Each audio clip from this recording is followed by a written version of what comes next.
લખેલી સુવાર્તા 12મો અધ્યાય 1 અને 2 કલમમાં પ્રભુ ઈસુ ખ્રિસ્ત શિષ્યોને કહે છે, આ પ્રમાણે કહે છે, ફરોશીઓના ખમીરથી સાવધાન રહો, તે તો ઢોંગ છે. ફરોશી લોકો જે ઈશ્વરને ઓળખવાનો દાવો કરતા હતા, ફરોશી લોકો જેમની પાસે ઈશ્વરના નિયમો હતા, ફરોશી લોકો જે માણસોને આગેવાની પૂરી પાડતા હતા, ફરીસી લોકો જેમના પાસે ઈશ્વરનું સીધું પ્રકટીકરણ છે એવું માનતા હતા. પણ પ્રભુ ઈસુ ખ્રિસ્ત એમને ઢોંગી કહે છે. મિત્રો, ઢોંગી માણસની કેટલીક નિશાનીઓ છે અને આજે પણ આપણામાં ફરોશી સ્વભાવ છે. આ 21મી સદીમાં પણ ફરોશીપણું હજી ગયું નથી. એનો મતલબ કે ઢોંગીપણું ગયું નથી. જેવા આપણે દેખાઈએ છીએ એવા ઘણી બધી વખત આપણે હોતા નથી. આપણો વ્યવહાર બાહ્ય અને આંતરિક આ બંનેની વચ્ચે બહુ મોટો ફરક છે.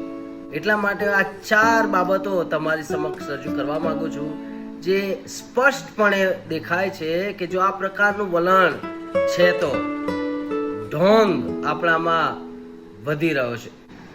પહેલી બાબત, આ એવા માણસો છે જે સત્ય જાણે છે પણ સત્યને આધીન થતા નથી.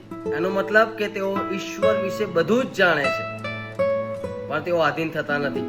તેઓ પ્રભુ ઈસુ ખ્રિસ્તની પાછળ ચાલવાનો દાવો તો કરે છે પણ ખરેખર તેઓ ઈશ્વરને અઘરા, મુશ્કેલ અને યોગ્ય સમય આધીન થતા નથી.